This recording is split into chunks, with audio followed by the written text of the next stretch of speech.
No votes. No, no votes. No votes. ¿Y para qué voy a votar? ¿Por qué voy a votar? Total, ese domingo me invitaron para Choroní. ¿Por qué votarías? ¿A ti te importa la inseguridad? Votar. ¿Para qué? ¿A ti no te importa? A mí tampoco. No votes. ¿Para qué? Total, eso es algo de adultos. Un voto, mi voto. Gran cosa. ¿Qué vas a votar?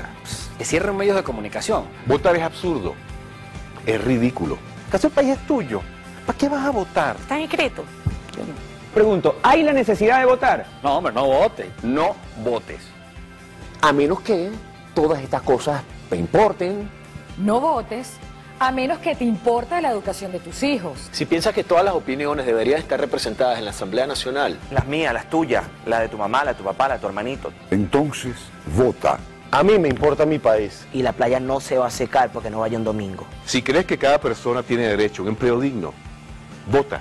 Si te importa la primera, La segunda. La tercera vez que te robaron. entonces vota. Si te importan los derechos de la mujer, los derechos de los niños, Los derechos de los homosexuales, los derechos humanos. Entonces vota. ¿Crees que los diputados deben obedecer a su conciencia? Si el país te importa siquiera un poquitico. Entonces, vota. Entonces vota. Si este país te importa, vota. Si quieres ganarle al paro y a la corrupción por el bienestar y la democracia de verdad, ponte la camiseta. Vota Coalició Compromís.